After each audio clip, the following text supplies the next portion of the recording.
ሰላም የቻናሌ ቤተሰቦች ዛሬ ዘንላችሁ የመጣነው ዓለምን በቪዥዋል ኢፌክቱ ያስደመመውን ሰማይ ጠቀስ ህንፃዎች እንደ አሮጌ ግንብ ሲፈራርሱና ምድር ስትሰነጣጠቅ የምናይበትን የ2015ቱን የአደጋ ፊልም ሳን አንድሬስን ነው። በዚህ ፊልም ላይ የሆሊውድ የጡንቻ ንጉሥ ዘ ሮክ ምድር ስትናወጥ ቤተሰቡን ለማዳን ሰማይና ምድርን ሲቧጥጥ እናያለን። ፊልሙን ከመጀመሪያው እስከ መጨረሻው ድረስ ሳታስቀሩ በዝርዝር እንድታዩት ጋበዝናችሁ። ታሪካችን የሚጀምረው በካሊፎርኒያ ገደላማ መንገድ ላይ መኪናዋን በከፍተኛ ፍጥነት እየነዳች በስልክ የምታወራ አንዲት ወጣት ልጅ ላይ ነው። ይህቺ ልጅ ትኩረቷ በመሰረቁ ምክንያት በመንገዱ ላይ እየወደቀ ያለውን ድንጋይ ሳታይ ትቀራለች። መኪናዋ ከቁጥጥር ውጭ ሆኖ ከገደሉ ላይ ትገለበጣለች። መኪናዋ ገደሉ መሃል ላይ ባለ ድንጋይ ላይ ተንጠልጥላ ትቀራለች። ልጅቱ ከነመኪናዋ ገደሉ ውስጥ ልትገባ አንድ ሐሙስ ነው የቀራት። በዚህ ሰዓት ነው እንግዲህ የፊልማችን ጀግና ሬይ በሄሊኮፕተር ከተባበሩ የአዳኝ ቡድኑ ጋር አየር ላይ ብቅ የሚለው።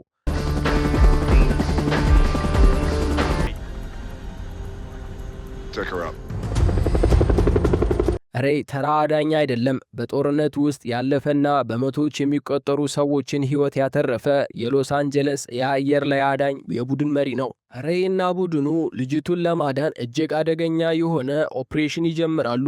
ሄሊኮፕተሩን ወደ ገደሉ በጣም ያስጠጉታል። የሬይ ረዳት በገመድ ወርዶ ልጅቱን ሊያወጣት ሲሞክር ድንገት የገደሉ ድንጋይ መደርመስ ይጀምራል። ረዳቱ ይጎዳል። አሁን ነገሮች እየተበላሹ መጥተዋል። ሬይ ግን ተስፋ የሚቆርጥ ሰው አይደለም። የሄሊኮፕተሩን መሪ ለባልደረባው ይሰጥና ራሱ በገመድ ወደ ገደሉ ይወርዳል። መኪናዋ ልትወድቅ ሰከንዶች ሲቀሯት ሬይ የመኪናውን በር በእጁ ሰብሮ ልጅቱን አቅፎ ይይዛታል። መኪናዋ ወደ ገደሉ ስትፈጠፈጥ ሬይና ልጅቱ በገመዱ ተንጠልጥለው በሰላም ይወጣሉ። ይህ መግቢያ ሬይ ምን ያህል ጀግና እና ለማንም የማይበገር አባት እንደሆነ ያሳየናል። ምንም እንኳን ሬይ በሥራው ጀግና ቢሆንም በግል ሕይወቱ ግን ነገሮች አልቀኑለትም። ሬይ እና ባለቤቱ ኤማ ሊፋቱ ነው። ኤማ አሁን ዳንኤል ከሚባል እጅግ ባለ ሀብት የሆነ ሰው ጋር ፍቅር ጀምራለች። ሬይ ይህንን ሲያውቅ ልቡ ይሰበራል። ነገር ግን ለልጁ ብሌክ ያለው ፍቅር ወደር የለውም። ብሌክን ወደ ሳን ፍራንሲስኮ ለመውሰድ አቅዶ ነበር። ነገር ግን በሥራ ምክንያት ጉዞውን ይሰርዛል። የኤማ አዲስ ፍቅረኛ ዳንኤል ብሌክን በራሱ የግል ሄሊኮፕተር ወደ ሳን ፍራንሲስኮ ለመውሰድ ፈቃደኛ ይሆናል። በሌላ በኩል ታሪኩ ወደ ካልቴክ ዩኒቨርሲቲ ይወስደናል። እዚያም ታዋቂው የሳይኮሎጂ ወይም የመሬት መንቀጥቀጥ አጥኒ ፕሮፌሰር ላውረንስ እና ረዳቱ ኪም ታላቅ ግኝት ላይ ደርሰዋል። የመሬት መንቀጥቀጥ ከመከሰቱ በፊት ያለውን ማግኔቲክ ሞገድ ለመለካት የሚያስችል አዲስ ቴክኖሎጂ ፈጥረዋል። ይህንን ቴክኖሎጂ ለመፈተሽ በኔቫዳ ግዛት ወደሚገኘው ታዋቂው ሁቨር ግድብ ያመራሉ።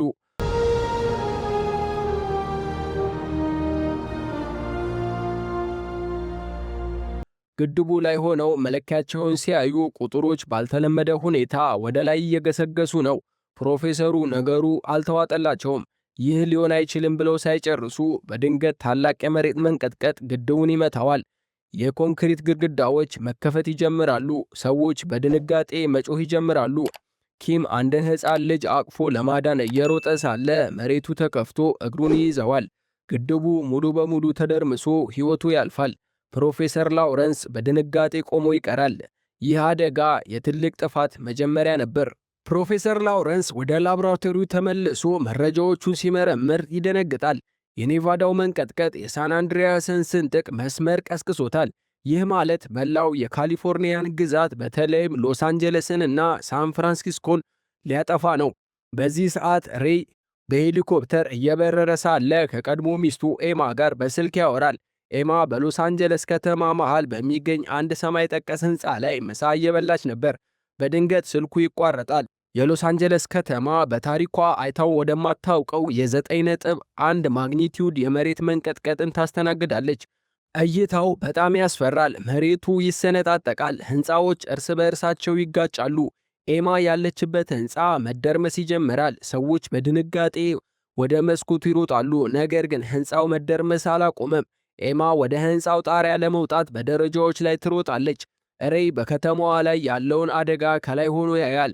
ሕንፃዎቹ ሲወድቁ እሳት ሲነሳ ይመለከታል። ሚስቱ ኤማ ጣሪያው ላይ ሆና በስልክ ትደውልለታለች። ሬይ ሄሊኮፕተሩን ወደሚፈርሰው ሕንፃ ያስጠጋዋል። ሕንፃው ሙሉ በሙሉ ሊደረመስ ጥቂት ሰከንዶች ሲቀሩት ሬይ ሄሊኮፕተሩን ወደ ጣሪያው አስጠግቶ ኤማን በግንባር ቀደምትነት ያድናታል። ሕንፃው ከኋላቸው አመድ ሆኖ ሲወድቅ ሁለቱ በሄሊኮፕተር ያመልጣሉ። አሁን ዓላማቸው ሳን ፍራንሲስኮ ያለችውን ልጃቸውን ብሌክን ማዳን ነው። አሁን ታሪኩ ወደ ሳን ፍራንሲስኮ ይወስደናል። ብሌክ ከእናቷ ፍቅረኛ ከዳንኤል ጋር የዳንኤልን ኩባንያ ወደሚገኝበት ትልቅ ሕንፃ ትሄዳለች። እዚያም ሥራ ፍለጋ የመጡ ሁለት እንግሊዛውያን ወንድማማቾችን ታገኛለች። ቤንና ታናሽ ወንድሙ ኦሊ ይባላሉ። ቤን ብሌክን ወዲያውኑ ይወዳትና ስልኳንም ይቀበላታል። በድንገት የአስፈሪው የመሬት መንቀጥቀጥ ሳን ፍራንሲስኮንም ይመታታል። የዳንኤል ሕንፃ ይናወጣል። ዳንኤል እና ብሌክ አንደርግራውንድ ፓርኪንግ ውስጥ እያሉ መኪናቸው ላይ ትልቅ ኮንክሪት ይወድቅባቸዋል። ብሌክ መኪናው ውስጥ ትቀራለች።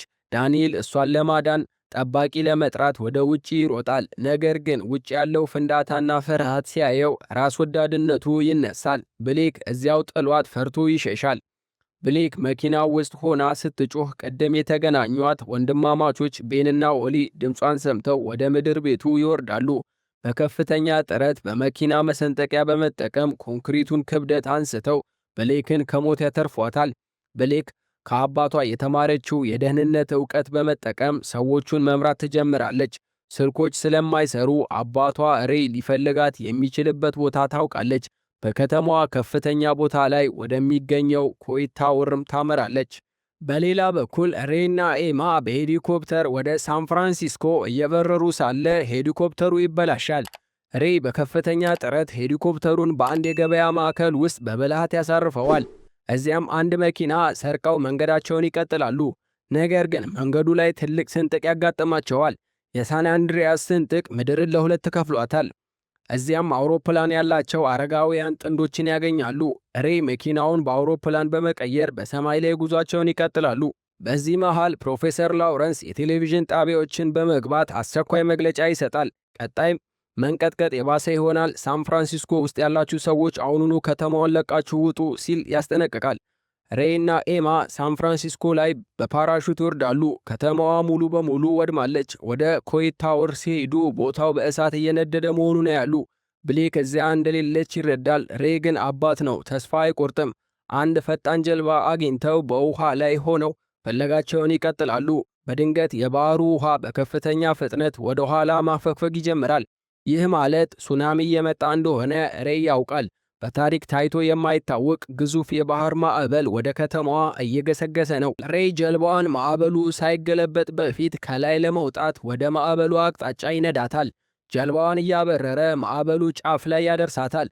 በዚህ ቅጽበት አንድ ግዙፍ የጭነት መርከብ በማዕበሉ ተገፍቶ ታዋቂውን የጎልደን ጌት ድልድይ ሲሰብረው እናያለን። ቅድም ብሌክን ጥሏት የሸሸው ፈሪው ዳንኤል በዚህ ድልድይ ላይ ነበር። ከተደራረቡት ኮንቴነሮች አንዱ በቀጥታ ዳንኤል ላይ ይወድቅና ፍርክስኩሱን ያወጣዋል። የክፉ ሰው መጨረሻም እንዲህ ይሆናል። ማዕበሉ ከተማዋን ያጥለቀልቃታል። ብሌክ፣ ቤንና ኦሊ በዳንኤል ሕንፃ ውስጥ ተጠልለው ነበር። ነገር ግን ማዕበሉ ወደ ሕንፃው ላይ ይመጣል። ከመሞት ለትንሽ ከተረፉ በኋላ ወደ ላይኛው ፎቅም ይሸሻሉ። ሬይ ጀልባዋን በከፍተኛ ፍጥነት እያበረረ በውሃው በተሞሉና በፈራረሱ ሰማይ ጠቀስ ሕንፃዎች መሃል ልጃቸውን ብሌክን ይፈልጋሉ። ከተማዋ በውሃ ተውጣለች። በዚህ መሃል ብሌክ፣ ቤንና ኦሊ ባሉበት ሕንፃ ውስጥ ውሃው እያደር እየሞላ በመምጣቱ እስከ ጣሪያው ድረስ ይደርሳል። ብሌክ የመጨረሻ እስትንፋሷ ከመቋረጡ በፊት በእጇ የነበረውን ጨረር ማብራት ወደ መስታወቱ ታበረዋለች። ሬይ እና ኤማ በጀልባ ላይ ሆነው አካባቢውን ሲቃኙ ያንን የጨረር መብራት ምልክት ጀልባው ላይ ያያሉ። ሬይ ልጃችን እዚያ ያለች ብሎ ይደሰታል። ነገር ግን ደስታቸው ብዙም አልቆየም። በድንገት ሕንፃው ወደ ታች ሲደረመስ ብሌክ፣ ቤንና ኦሊ መሬት ላይ ወድቀው ሳለ ውሃው መስታወቱን ሰብሮ ይገባል። ቤንና ኦሊ ተርፈው ወደ ደረጃው ሲወጡ ብሌክ ግን ተቀርቅራ ትቀራለች። ሬይ ወዲያውኑ ወደ ውሃው ውስጥ ዘልቆ በመግባት ሕንፃው ውስጥ ሲገባ ብሌክ ክፍሉ ውስጥ ተቀርቅሮባት ራሷን ለማዳን ስትሞክር ያገኛታል። ነገር ግን ሕንፃው ወደ ታች እየሰመጠ ስለሆነ ብሌክ ትንፋሽ አጥሯት ራሷን ትስታለች።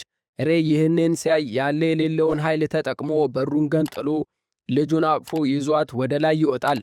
ብሌክ አትተነፍስም፣ ልቧ ቆሟል። ሬይ ልጁን በጠረጴዛ ላይ አስተኝቶ ወዲያውኑ ደረቷ ላይ ፕረስ ወይም ሲፒአር በማድረግ ትንፋሿን ለመመለስ በከፍተኛ ጭንቀት ይሞክራል። ነገር ግን ሕንፃው ወደ ታች መደርመሱን አላቆመም ነበር። ሕንፃው በኃይል ይናወጣል። የእነሱ ሐሳብና ትኩረት ሁሉ ይበታተናል። ይባስ ብሎ ሕንፃው ወደ ታች መደርመሱን አላቆመም ነበር። በዚህ አስፈሪ ሰዓት ቤን በአቅራቢያው ያገኘውን ከባድ ብረት አንስቶ መስታወቱን በኃይል እየመታ ለመስበር ይታገላል። ነገር ግን መስታወቱ በጣም ወፍራም በመሆኑ ሊሰበር አልቻለም። ሕንፃው ቀስ እያለ ወደ ኋላ መውደቅና መስመጥ ይጀምራል። ጊዜ የላቸውም። ይህንን ትዕይንት ውጪ ባለው ጀልባ ላይ ሆና የምታየው እናትየው ኤማ ነገሮች መበላሸታቸውን ትረዳለች። ኤማ ወዲያውኑ ጀልባዋን አዙራ በከፍተኛ ፍጥነት ወደ ሕንፃው ትነዳለች። ለሕንፃው ውስጥ ሰዎች ዞር በሉ እያለች በእጇ ምልክት ትሰጣቸዋለች። መስታወቱን በኃይል ትጋጨዋለች። መስታወቱም ይፈራርሳል። ኤማ ጀልባዋን በቀጥታ ወደ ፎቁ ውስጥ ታስገባዋለች። አሁን ሕንፃው ሙሉ በሙሉ እየተደረመሰ እና ወደ ውሃው ውስጥ እየሰመጠ ነው። ሬይ የልጃቸውን ልብ ምት እንዳይቋረጥ አሁንም ደረቷን በኃይል ፕረስ እያደረገ ይጮኻል። ኤማ በበኩሏ የሕንፃውን ፍርስራሽ ሳይጫናቸው በፊት ጀልባዋን በኃይል እየነዳች ከፎቁ ውስጥ በፍጥነት ይዛቸው ትወጣለች። ከጀርባቸው ፎቁ ቀስ እያለ ሲወድቅና ሲሰምጥ ይታያል። ጀልባዋ ወደ ሰላማዊ ቦታ ትመጣለች። ነገር ግን ብሌክ አሁንም አልተነሳችም።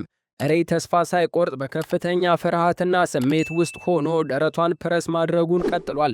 ከዚህ በፊት ሌላ ልጃቸውን በውሃ አደጋ አጥተው ስለነበር ይህ ለሬይ የሞት ሽረት ትግል ነው። ኤማ አልቅሳ ጨርሳለች። ቤንና ኦሊም በሐዘን ይመለከታሉ። ሁሉም ሰው በቃ ሕይወቷ አልፏል፣ ሞታለች ብለው ተስፋ ሲቆርጡ፣ ሬይ ግን አባት ነው እና ልጄን አላጣትም እያለ የመጨረሻውን ጥረት ያደርጋል።